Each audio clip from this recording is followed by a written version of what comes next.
Everyone, this is Vanita Bishnoi. Welcome to my channel. तो आज से हम स्टार्ट कर रहे हैं female reproductive system of the flower. अभी तक जितने भी वीडियोस हैं that is on the androecium, male reproductive part of the flower. So let's start. Female reproductive unit is gynoecium and gynoecium is nothing but the group of pistil. तो gynoecium एक pistil से भी बना रह सकता है और एक से ज्यादा पिस्टल से भी बना रह सकता है। ये जो पिस्टल है, pistil is having three parts, ovary, style and stigma. That you have already seen my introductory video, जिसमें मैंने इस चैप्टर का इंट्रोडक्शन दिया था। उसमें मैंने बताया था कि जो पिस्टल होते हैं उनके ये तीन पार्ट्स हैं। ओवरी जो बेस का सोलन पार्ट है and it is having one or more ovules plus ovary is having locules. तो अगर आप ओवरी को कट करेंगे, 9-10 स्टैंडर्ड में हम दिखाते हैं बच्चों को, हिबिस्कस का स्पेशली ओवरीज का सेक्शन लेके बताते हैं, तो उसमें you will find 5 locules are there, 5 chambers are there and each chambers are having ovules and those ovules are connected to the ovary by placenta. Placenta के थ्रू ओव्यूल्स ओवरी में connected होते हैं। Style is the slender part, ये हो गया stigma, ये हो गया स्टाइल, ये swollen part and it is having ovule and ovule is connected in the ovary through placenta. Long stock like structure, this is long stock like structure. Stigma terminal receptive part, knob like sticky structure, ये terminal है and ये sticky part है। क्यों sticky है? So that ovule can come on it and it can stick to it so that it can germinate its pollen tube. Now, जो modified leaf, जो carpel होता है, you know जो flower होता है वो modified shoot होता है। So, ये जो कार्पेल होता है that is the modified leaf and carpel is having ovules. ovules को हम मेगास्पोरेंजियम कहते हैं और कार्पेल को मेगास्पोरोफिल कहेंगे।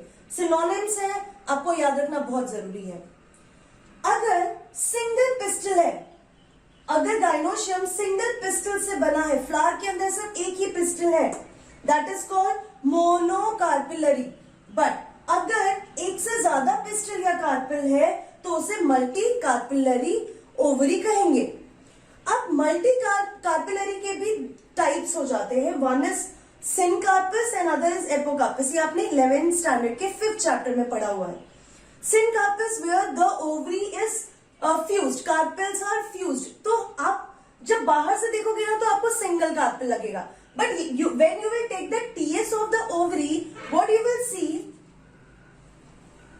Ovary is having locules like that. So what you will say that this gynoecium is made up of 4 carpels and 4 carpels are fused and it is called syncarpous condition. Apocarpous में आप कैसे देखते हैं कि अलग अलग आप सारे कार्पल्स इस तरीके से विजिबल देख सकते हैं। This is just an example. Carpels are free from each other, that is apocarpous.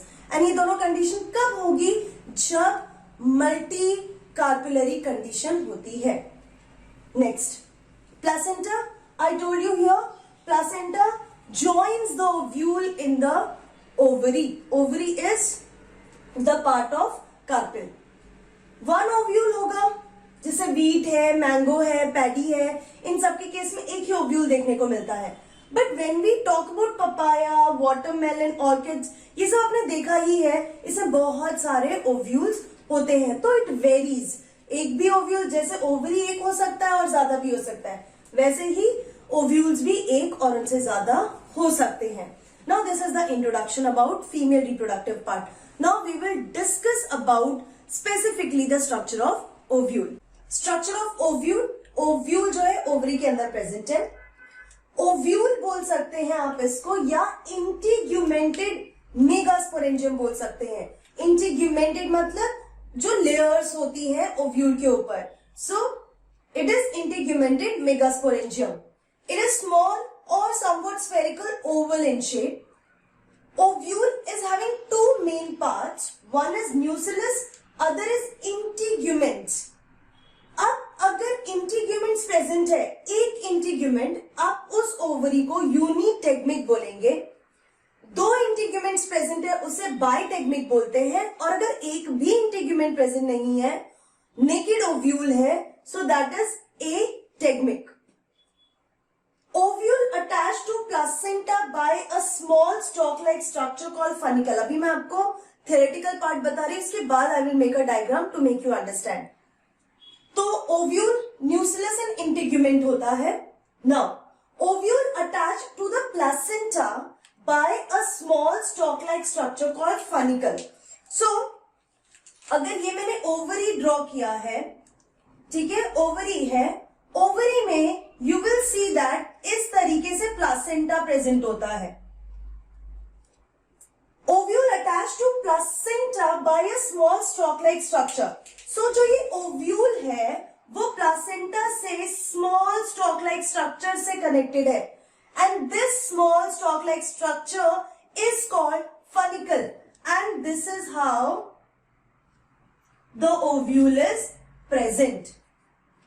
Next, if lack funicle, अगर लैक है, फनिकल नहीं है, suppose this is the placenta and there is no stalk, that is the sessile. अगर वो directly इस तरीके से attached है, that ovule is sessile ovule.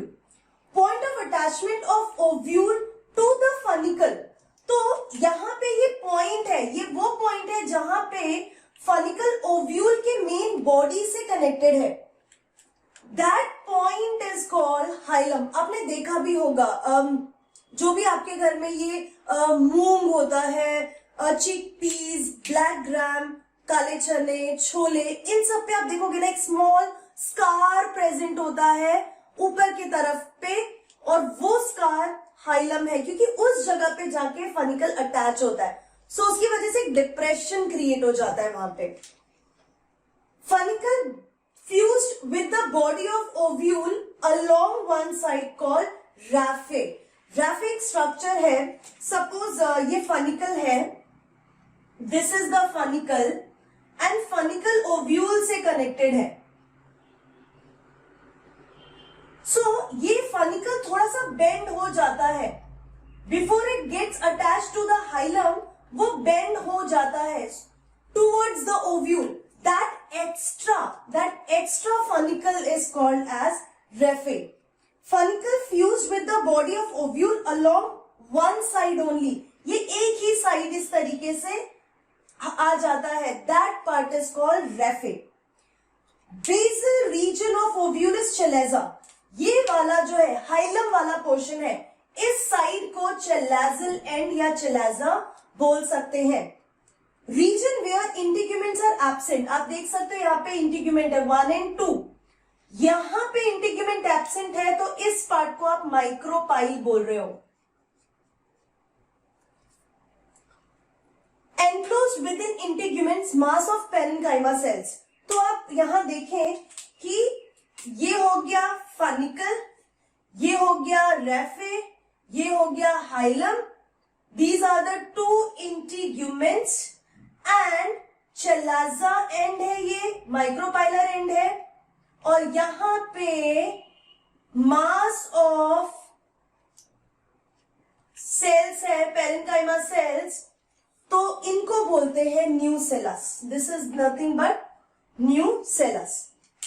जो न्यूसेलस होते हैं, उनके जो सेल्स होते हैं, they are having abundant reserve food material, and inside it female gametophyte is present.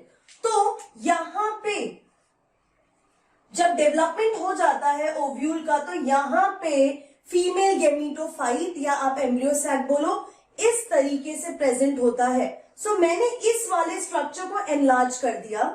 Funicle attached, funicle का पार्ट जो फ्यूज हो जाता है जाके ओव्यूल के साथ, वो भी एक साइड में ही, उसको हम रेफे कहते हैं। The point of attachment of funicle to the ovary is called hilum.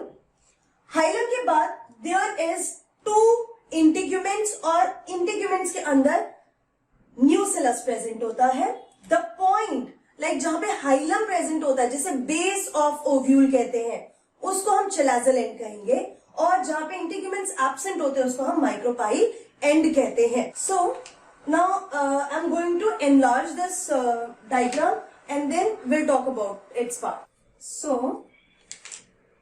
this is the funicle, and now you see funicle है ये वाला पार्ट जो, और funicle यहां पे थोड़ा बेंड हो जाता है before it gets connected to the hilum. So this part, this tissue वाला पार्ट जो है,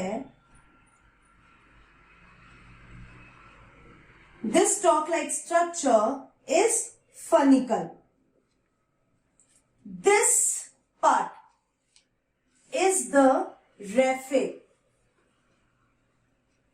Raphe के बाद, raphe मतलब this funicle connects to the ovule. So that part of the ovule where funicle connects is the hilum. तो hilum is a scar-like structure. उसके बाद आप क्या देख रहे हो, ये जो दो पार्ट्स हैं, ये जो दो layers 1 and 2, these are the two integuments of the ovule. So this is integument. उसके बाद you will find that parenchyma cells which is having lots of reserved food material. This portion is these cells are called nucellus. The base of the ovule is called base of the ovule. Hilum वाला जो part है उसे हम बोलेंगे chalaza, and the place where integument is absent उसे हम बोलेंगे micropyle end. अब ये जो nucellus है ना, nucellus का जो हाइपोडर्मल, ये जो नीचे वाला पोर्शन है, there you will see the embryo sac or the female gametophyte. So in the next video, taking the reference of this diagram, I will teach you the development of female gametophyte, कि किस तरीके से पहला megasporogenesis कैसे होता है, और megasporogenesis के बाद डेवलपमेंट कैसे होता है फीमेल गेमेटोफाइट का, that I'm going to teach in the next video. So keep this diagram in the mind. So see you in my next video. Till then, keep learning and be safe.